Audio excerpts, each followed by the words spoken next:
Il dit que c'est un chiour pour se préparer à la fête qui arrive, la Seder, préparer à Pessah.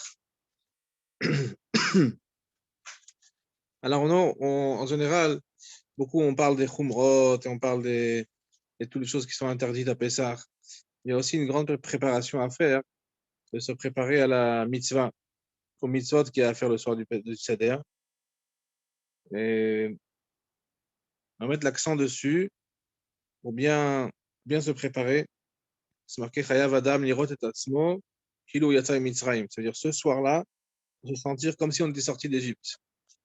Imagine quelqu'un qui était en prison et pendant des années et comment il doit se sentir libre le jour où il sait qu'il est libre, et nous on doit se sentir comme ça le soir du Seder.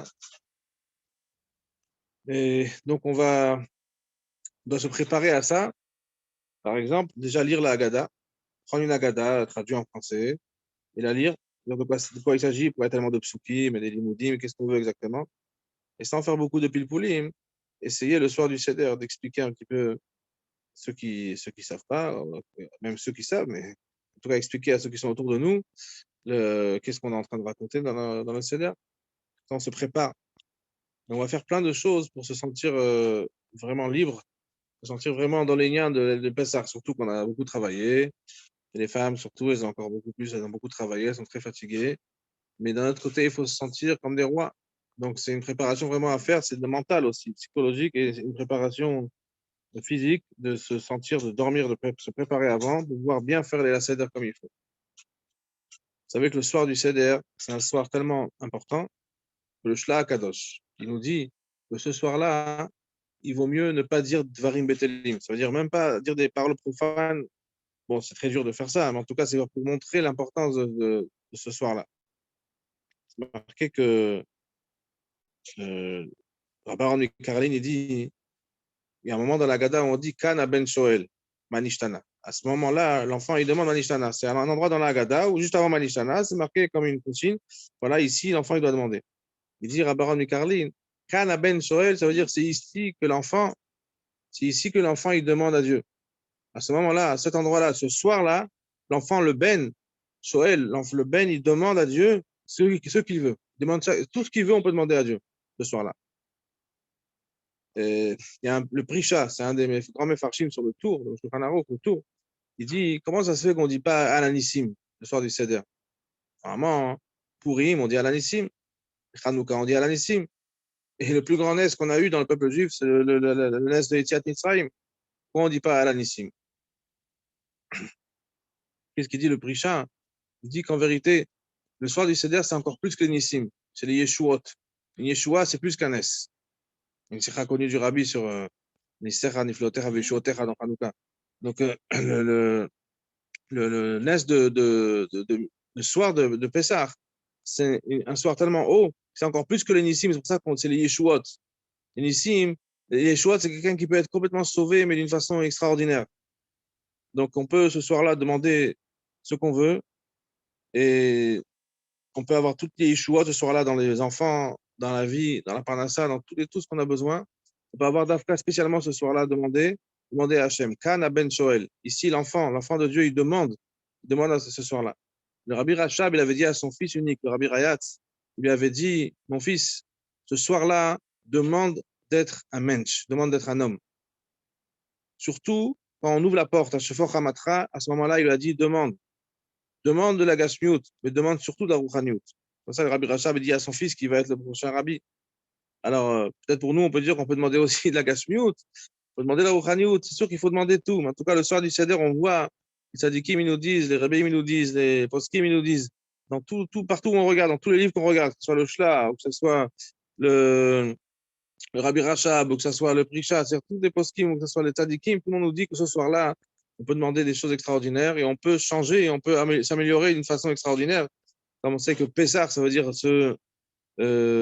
sauter de niveau, pas seulement avancer un petit peu, comme on dit maintenant avec le Covid, on a appris un mot exponentiel, c'est-à-dire on avance d'une façon extraordinaire, on avance beaucoup plus que d'habitude, ce soir du Seder. Et ça s'appelle, ce soir du Seder, il s'appelle l'El Shimurim. L'El Shimurim, ça veut dire le soir, la nuit où on est gardé, on est protégé. Et c'est l'El Shimurim le Dorotam, ça veut dire de toutes les générations, Ce soir-là, c'est un soir où on est protégé. Daniel, il a été jeté dans la fosse du lion, il a été sauvé, c'était le soir du Seder. Hanania, Michaël et Azaria, qui a été jeté dans le feu, c'était aussi le soir du Seder. Balaïla Aounadeda Jonathan Melech, le roi qui n'arrivait plus à dormir à Achashverosh, et grâce à ça, il y a eu tous les miracles de Purim, c'était le soir du Seder. Et d'ailleurs, le lendemain soir, le deuxième soir du Seder, c'est le soir où il y a eu le Michté avec Vashti, avec Esther et Aman et Achashverosh, et là, Aman, il a été, il venait à Forou. Donc, c'est le soir du Seder, encore une fois. Et comme ça, pendant le peuple juif, pendant l'histoire, pendant des années, toutes les années, il y a eu beaucoup de nissim qui sont passés ce soir-là. Et d'ailleurs, dans l'Halakha, c'est rapporté que le soir du Seder, il y a un minhag de ne pas fermer les portes à clé.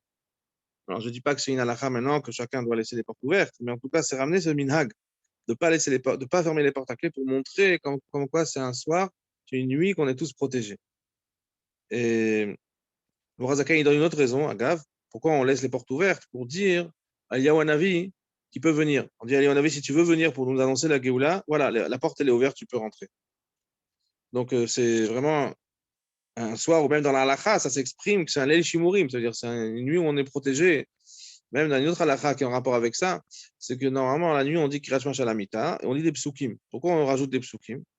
Une des raisons, c'est parce que la neshama, quand elle monte, pendant la nuit, elle monte dans les cieux, elle est empêchée par les mazikim. Il y a des mauvais esprits qui ne laissent pas la neshama monter de niveau. Et pour ça qu'on dit des psukim pour être protégé. Et bien, le soir de Seder, on n'a pas besoin de faire ces psukim, on dit que le Kriyat Shema, parce que on n'a pas besoin de ces psukim, les mazikim ne peuvent rien nous faire ce soir-là.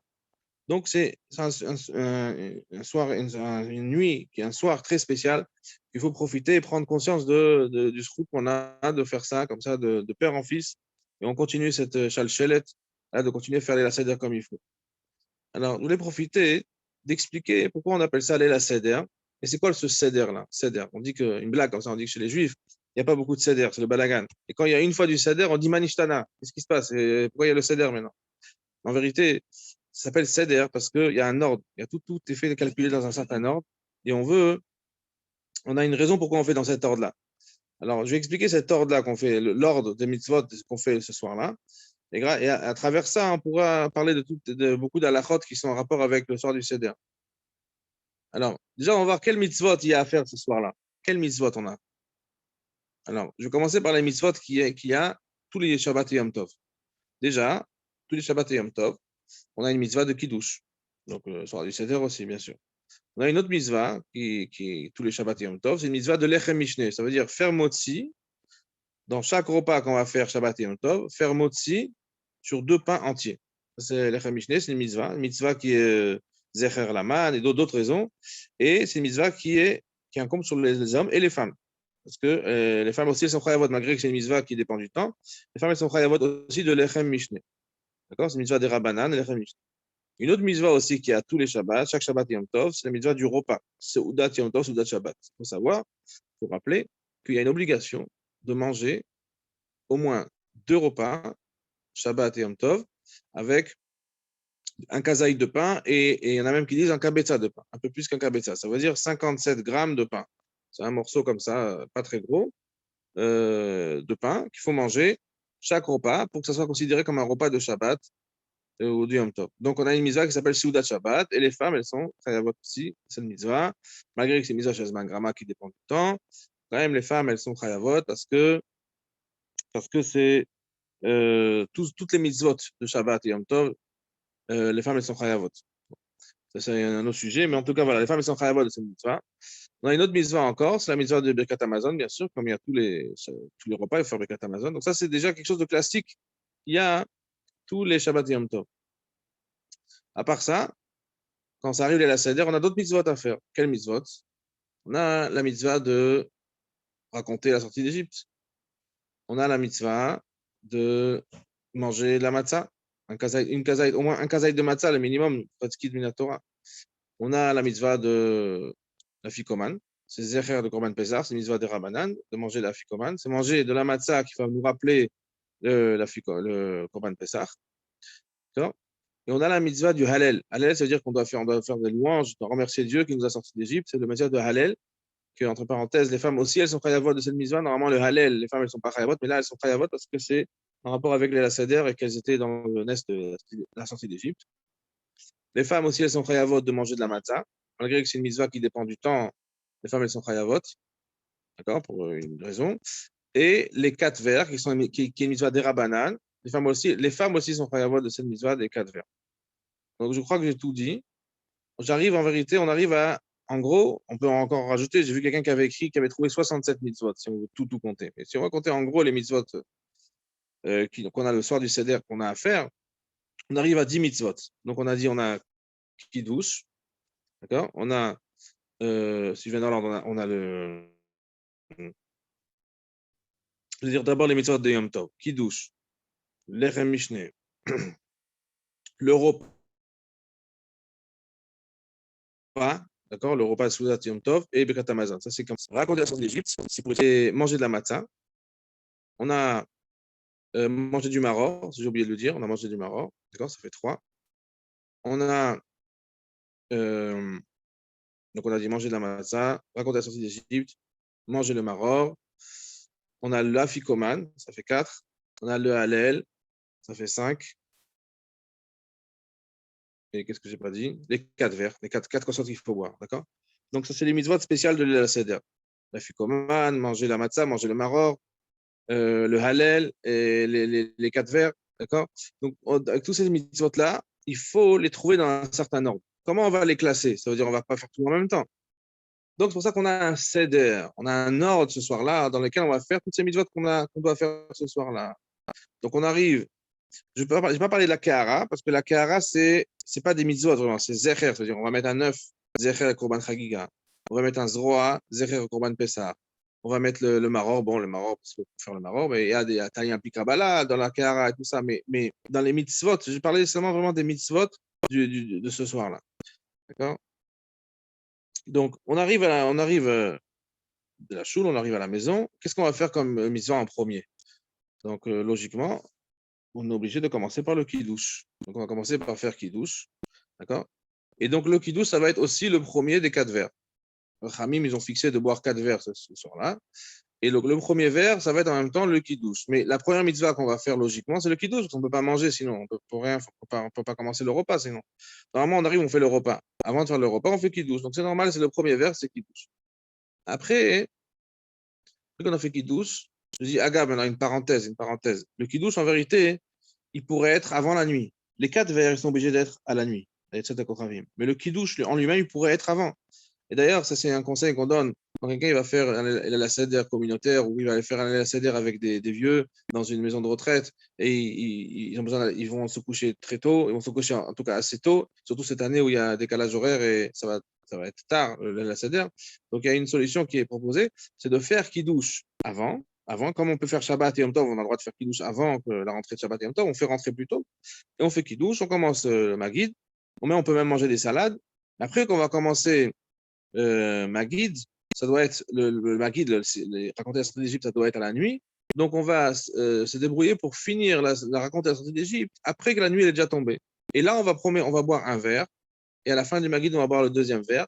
Bon, ça veut dire qu'en tout cas, celui qui veut la solution, on peut en parler en privé, mais en tout cas, c'est rien que pour faire réaliser qu'en vérité, le kiddush, il est déconnecté des 4 verres. On pourrait faire kiddush avant et faire les 4 verres à part, boire 4 autres verres. En tout cas, donc nous, le seder normal, c'est qu'on boit le kiddush en tant que premier verre du seder. C'est le premier verre, c'est bien sûr à la nuit. Et dès qu'on a fait kiddush, maintenant on va avancer dans les mitzvot qu'on a à faire. Avant de faire les autres mitzvot, on va d'abord faire quelque chose qui n'est pas une mitzvah du tout, qui n'a aucune raison, mais c'est seulement pour étonner les enfants. On va faire Uchatz Karpas, on va se laver les mains, on va tremper le karpas dans l'eau salée. Donc tout ça, c'est quelque chose de bizarre pour que les enfants ils posent des questions, parce qu'en vérité, nous, on est intéressés que les enfants ils posent des questions. Pourquoi on veut que les enfants ils posent des questions? Parce que pour faire la mitzvah de raconter la sortie d'Égypte comme il faut, il y a plusieurs détails, il y a plusieurs paramètres, plusieurs critères. Pour faire cette mitzvah comme il faut que les enfants ils posent des questions et nous, on leur répond. Et si ce n'est pas un enfant, c'est quelqu'un d'autre. C'est-à-dire il faut derrière chez là avec Tchouva. C'est une manière comme ça de bien raconter, c'est qu'il y a une question et on répond. Et la réponse, ça va être raconter la sortie d'Égypte. Il y a encore beaucoup de détails dans cette mitzvah. Il faut raconter, commencer par raconter qu'au début, c'était un gnaï, au début, c'était quelque chose, on était en Égypte, et on faisait Ovdei Avodah Zarah. Donc, il y a une façon de raconter l'histoire de la sortie d'Égypte. Mais en tout cas, ce qui nous intéresse, c'est que les enfants ou quelqu'un pose des questions. Donc, comment on fait pour que les enfants ils posent des questions? On les fait poser des questions. Ils commencent à poser des questions. Ils disent, c'est quoi le karpa? C'est quoi ça? C'est quoi ça? Donc, il faut se débrouiller en vérité. Je veux dire comme ça, aujourd'hui, les enfants au GAN, ils apprennent tout, ils connaissent tout. C'est si on ne fait pas karpa qu'ils vont poser des questions en vérité. Mais bon, on ne va pas ne pas le faire. En tout cas, il faut se débrouiller pour que les enfants ils posent des questions, parce que c'est ça le but du jeu. Le but, c'est qu'on veut que les enfants ils posent des questions jusqu'ils arrivent à la bonne question et qu'ils demandent eux-mêmes, ils ont envie d'écouter la réponse, parce que c'est eux qui ont posé la question. Et ils disent, mais pourquoi on fait la CDR? Qu'est-ce qui s'est passé? Et nous, on doit leur raconter la sortie d'Égypte. C'est comme ça qu'on va faire la mitzvah comme il faut, derrière Sheila Vetchouva, une manière de questions et réponses. Ça veut dire, il y a eu des questions, et maintenant, on va les répondre. Tu vas dire à ton fils, après qu'il t'a posé la question. Si le fils ne s'est pas posé la question, ça c'est les Sheino et Dalishol, on va lui répondre, toi, tu lui réponds, tu lui expliques. Mais en vérité, la meilleure manière, c'est quand le fils pose la question. C'est pour ça qu'on cherche des moyens pour que les enfants ils posent des questions. Donc, on a fait Ukhat Karpas et on va faire Yachat. Pourquoi on fait Yachat en vérité? Pourquoi on coupe la matzah en deux? Parce qu'en vérité, la matzah, le Maguid, l'histoire de la sortie d'Égypte, il faut la raconter devant un Lechem Oni. Lechem Oni, c'est un pain de pauvre. D'accord? Lechem Oni Malav Dvarim Arbe. La matzah, elle doit être l'histoire de la sortie d'Égypte. Il doit être raconté devant une matzah, devant un pain de pauvre, et puisque le pain de pauvre, c'est un pain qui est coupé, alors qu'est-ce qu'on fait? On prend la matzah, on la coupe en deux. Maintenant, on est prêt de faire la mitzvah de raconter la sortie d'Égypte. On a le pain de pauvre devant nous, d'accord? Parce qu'on a coupé la matzah en deux. Donc maintenant, on a un pain de pauvre. Maintenant, on va raconter la sortie d'Égypte. Alors, on commence Magid. Donc, on a fait Kadesh, Pas, Yachat. Maintenant, on commence à faire Magid, on raconte la sortie d'Égypte. En vérité, c'est une mitzvah qu'il faut faire comme il faut. C'est une mitzvah spéciale qu'il y a ce soir-là. En vérité, je rappelle, entre parenthèses, quelque chose de très important, c'est qu'il y a une mitzvah de raconter, de mentionner la sortie d'Égypte tous les jours et toutes les nuits, pour les hommes et pour les femmes. Donc, c'est une mitzvah qu'il faut faire tous les jours, toutes les nuits, c'est une mitzvah tassée, une des 248 mitzvahs tassées. Aujourd'hui, avec le fait qu'on n'a pas Betamikdash et tout ça, il nous reste que 86 mitzvot tassées qu'on pourrait faire. Et encore, il faut être un Kohen, il y a beaucoup de, on ne peut pas faire toutes les mitzvot. Cette mitzvah-là, on peut la faire tous les jours, on doit la faire, on doit la faire tous les jours, toutes les nuits, mentionner la sortie d'Égypte. Par exemple, quand on dit Vayomer dans le Kriyat Shema, Ani Hashem Elokechem, à ce moment-là, on fait la mitzvah de mentionner la sortie d'Égypte en disant quelques mots qui parlent de la sortie d'Égypte. Voilà, maintenant on vient de faire la mitzvah, on en a parlé. Mais cette mitzvah, il faut rappeler que tout le monde doit la faire, les hommes et les femmes. Après l'Admorazaken, en tout cas, dans Siman Aïn, chapitre 70, il nous dit clairement que cette mitzvah, elle est aussi sur les femmes, parce que c'est une mitzvah qui ne dépend pas du temps. Pourquoi elle ne dépend pas du temps? Parce qu'elle est tous les jours et toutes les nuits. Et on le dit dans la Haggadah. On dit Yamechayecha Amim. Quoi Yamechayecha Alelot? Ça veut dire on dit que la mitzvah, elle est le jour et la nuit. Donc il faut rappeler ça à tout le monde. C'est une bonne occasion que tous les jours et toutes les nuits, il faut faire une mitzvah une fois le jour, une fois la nuit, une fois le jour, une fois la nuit, toute l'année. C'est une mitzvah de mentionner la sortie de l'Égypte. Spécial. Et là, c'est d'ailleurs qu'on va parler de ça en long et en large. On va raconter la paix, on va raconter. Donc maintenant, quand on va raconter, il faut le faire avec plein de détails. Il faut d'abord dire qu'on était dans la misère, on était dans les Averot, on était dans les Avodah Zarah, le Gnaï, le Gnaï. Après, on raconte le Sheva, on dit qu'on est sorti d'Égypte. Il faut faire comme ça avec du suspense, c'est toute une histoire. Et il faut que ça soit des Shela Vetchouva, comme on a dit.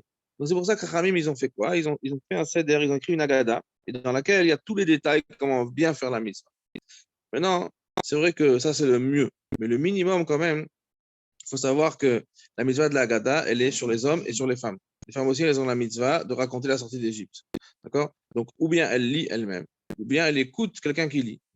D'accord? Une femme, elle doit, ou bien elle lit, ou bien elle écoute. Donc, les khatrila, il faut lire ou écouter toute la Haggadah. Le Diavad, il y a certaines parties de la Haggadah qu'il faut lire. C'est écrit dans le Shulchan Aruch, dans le Loir du Vad, c'est écrit quelle partie exactement il faut lire ou écouter dans la Haggadah. Et le minimum, vraiment, quelqu'un qui n'a pas pu, si vous faites un seder communautaire ou des gens qui n'arrivent pas à écouter, qui n'arrivent pas à lire, au moins c'est Pesach Matzah Maror. Ça veut dire c'est trois Kol Shelo Amar, Shloshah Dvarim, El Uba Pesach, Ve'etz Ayedei Chovato, Pesach Matzah Maror. Expliquer le Pesach, expliquer la Matzah, expliquer la Maror. Pesach, parce qu'Hachem, il est passé au-dessus des maisons des Israël. Matzah, parce qu'ils n'ont pas eu le temps de faire le pain. et maror parce qu'ils ont eu la vie amère. Donc, expliquer ces trois choses-là, les dire et les expliquer, ça, c'est déjà le minimum vital, on va dire, de la mitzvah de la sortie d'Égypte. C'est ça qu'il faut faire.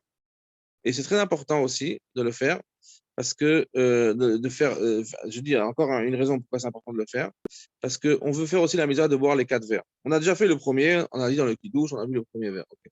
Deuxième verre, il faut le faire à la fin de la Haggadah. D'accord?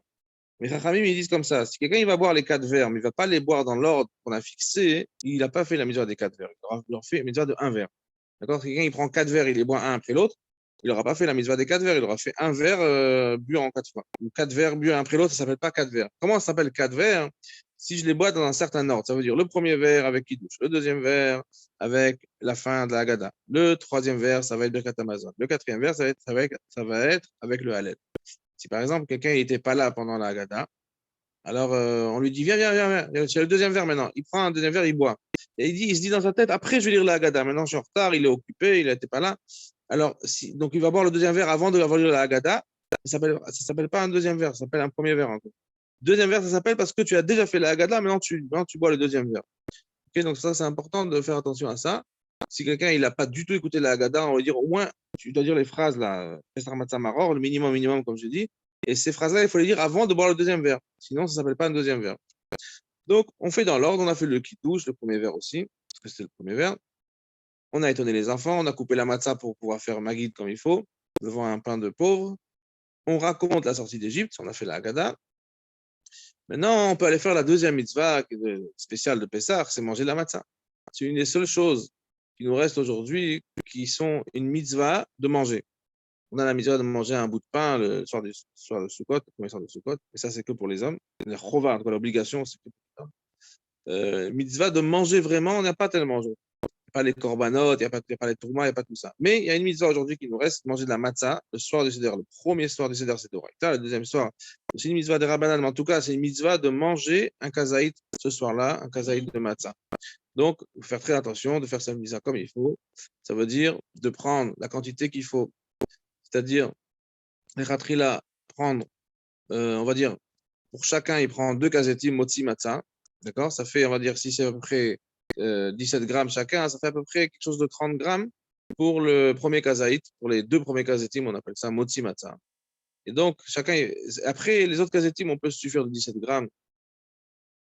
Il y a encore 2 grammes pour ce qui reste entre les dents, ce qui reste, qui tombe à côté.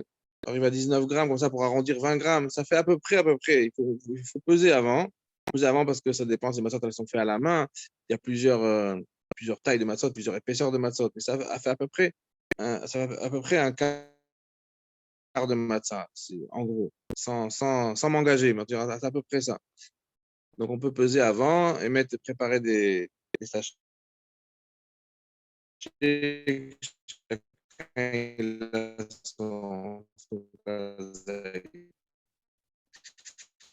moi, je dis comme ça pour le premier motzi matzah, comme ça, on est quitte d'après tout manger motzi matzah. On va dire après les autres kazetim qui restent. Donc, on va faire la mitzvah de manger de la matzah. D'accord, c'est manger la mitzvah d'achilat matzah. Juste après, bon, bien sûr, il faut être accoudé pour les hommes. Ça fait partie de la mitzvah, ça veut dire que c'est un détail dans la mitzvah. Et celui qui a mangé sans accouder, il faut qu'il remange. Ça veut dire que ça fait une partie importante de la mitzvah. D'accord? Mais la mitzvah, c'est manger de la matzah. Et il faut le manger dans un certain temps, a priori, le manger en 4 minutes, parce que si on mange plus long que ça prend plus de temps. Hein. Alors, ça fait qu'on a mangé comme si on avait mangé une miette le matin, une miette l'après-midi, une miette le soir. Ça ne veut pas qu'on a mangé kazaïd, on a mangé des miettes. Pour que ça s'appelle un morceau qu'on a mangé tout ça comme ça ensemble, il faut qu'il y ait un temps limité de 4 minutes. D'accord. Après qu'on a mangé la matzah, on va manger le maror. Après, on va faire korer. Dans la mitzvah du maror, d'accord? Korer, c'est une autre façon de faire le maror. C'est-à-dire, c'est pas une autre mitzvah, c'est une autre shita à comment faire le maror. Il y a le maror comme ça, le maror comme ça. Après, quand on a fini le maror, on fait shulchan horaire, c'est la mitzvah de la seuda, comme on a dit, il y a une mitzvah de manger une seuda yom tov, Shabbat, une mitzvah de manger une seuda, qu'on va faire la seuda. Et après, on va manger la fikoman. Pourquoi on mange la fikoman à la fin du repas? Parce qu'on veut garder le meilleur pour la fin, on veut garder le bon goût. Il y en a, ils gardent le dessert, parce qu'ils gardent le meilleur dans l'assiette. La meilleure chose qu'il aime, il le garde à la fin. Quand ça, il garde le goût de cette chose-là dans sa bouche. C'est pour ça que la ficomane, on le mange en dernier, parce qu'on ne mange rien après. Et on ne boit rien après. En vérité, on va boire encore 2 verres de vin, du jus de raisin, bon, on va boire les verres. Et en vérité aussi, après halakha strict, on a le droit même de boire. Chez Chabad, on a la Khoumra de ne pas boire du tout. Mais normalement, on peut boire même de l'eau, on peut boire des mashkim. En tout cas, l'union, c'est de garder le goût, de rien manger d'autre. Et puisque on va garder le goût, on veut garder le goût. C'est pour ça qu'on le mange ça à la fin du repas. C'est pour ça que la ficomane, il vient toujours à la fin du repas. Sur le premier soir, il faut manger avant Khatsot. Cette année, c'est très tard. Je crois que c'est vers 1h50. On a le temps.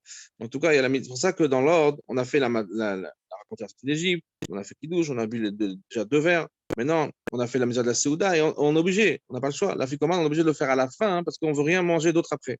Après, bien sûr, on fait le Birkat Amazon. Après, il nous reste à faire le Hallel. On a dit le Hallel qu'on fait après le repas. On va faire le Hallel. Il faut le faire avec simcha. Il faut le faire avec joie. Le Rizal il dit qu'il faut faire la Haggadah à voix haute, il faut lire à voix haute, il faut le faire avec joie. Et on va faire le Hallel et on va boire. Donc avec le Birkat Hamazon, c'était le 3e verre. Avec le Hallel, ça va être le 4e verre. Hallel Nirtza, on aura fini le Seder comme ça. Comme ça, on comprend bien le Seder de ce qui se passe dans le Seder. C'est un soir où il y a le Seder, il y a toutes les mitzvot qu'on fait dans un certain ordre. Il y a un très beau vort du Al-Shir. Al-Shir, on l'appelle Al-Shir HaKadosh. Rabbi ramène dans la Haggadah, il dit, il va voir le Al-Shir. Moi, j'ai été voir le Al-Shir. Le Al-Shir, il dit, les simanim du Seder, Kadesh ou Prat Karpas Yachat, ces simanim-là, c'est une chose très kadosh, ça vient de Rashi. C'est Rashi qui les a inventés, ces mots-là. Et ces 15 mots-là, il y a le Pikabala, des explications, le Rabbi ramène dans la Haggadah, ce que tu peux voir, l'explication du Pikabala du père du Rabbi.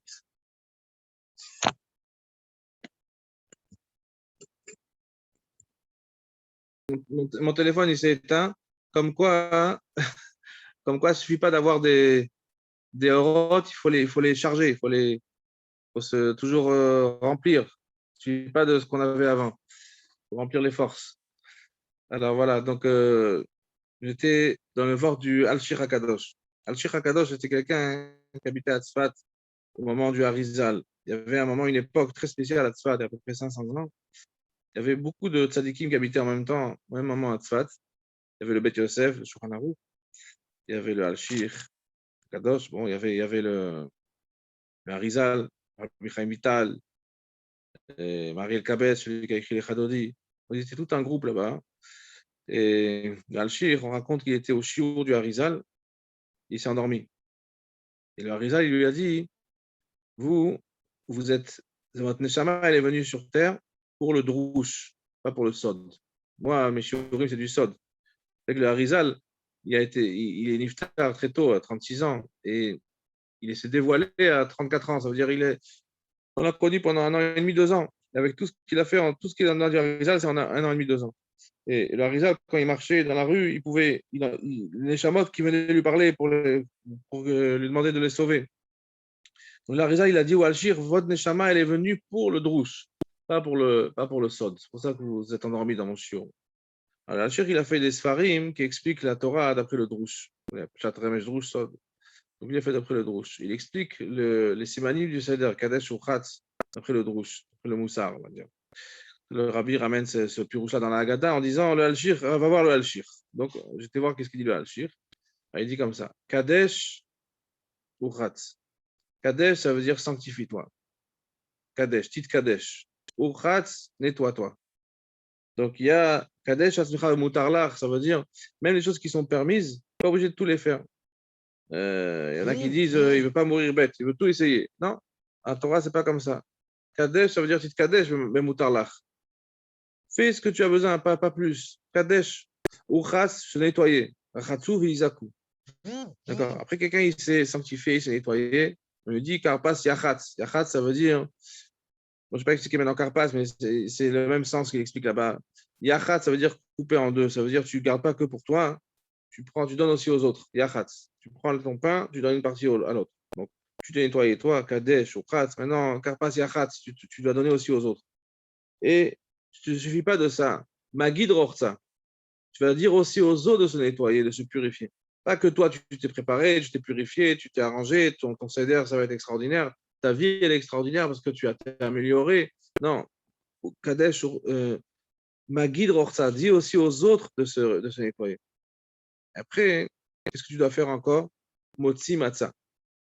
Motzi Matzah, ça veut dire sors ton matzah, sors ton Yetzer Tov. Vous savez que le Hametz, c'est le Yetzer Hara parce qu'il gonfle. Il se gonfle, il est vaniteux, il a la la gava, c'est ça qu'il est gonflé. Et la matzah, ça représente la hanava. Il est humble, ça représente la hanava. C'est ça qu'il ne se gonfle pas. Alors on dit, Motzi matzah, sors ton Yetzer Tov, exprime-toi, montre ta valeur, montre le Yetzer Tov que tu as, montre le bien qu'il y a dans toi. Motzi matzah. Et il ne faut pas se suffire de ça, il faut aussi maror korer. Maror korer, ça veut dire, korer en hébreu, ça veut dire aussi attaché. Korer. Maror korer, attache avec toi aussi le maror, le Yetzer hara, le mal. Comme c'est marqué dans la Torah, Bechol levavcha, ils disent Bishne Yetzarecha. Pourquoi c'est marqué levavecha? C'est les deux cœurs. C'est quoi? Bishne Yetzarecha, le Yetzer Tov, le Yetzer hara. Celui qui travaille que avec le Yetzer Tov, il n'est pas très fort. On travaille avec le Yetzer hara aussi, c'est comme chez Baalet, tu vois, on me dit, c'est-à-dire il est quelque chose d'extraordinaire. Il a beaucoup plus de force. Donc, on dit à quelqu'un, Motzi matzah, sors ton matzah, sors ton Yetzer Tov. Et ne te suffit pas de ça, Maror Korer, mélange avec toi, rajoute avec toi, prends dans ton équipe aussi le Yetzer hara, Maror Korer. Si tu fais tout ça, tu fais Kadesh ou Khat, tu te purifies, tu te prépares, tu te nettoies. Et tu dis Magid Rochza, tu donnes aussi aux autres. Et de Magid Rochza, tu dis aussi aux autres de se préparer, de se nettoyer. Et tu vas faire quoi? Tu vas sortir, exprimer ton Yetzer Tov. Et tu vas mélanger avec aussi ton Yetzer hara qui va être marrant, tu vas le mélanger aussi.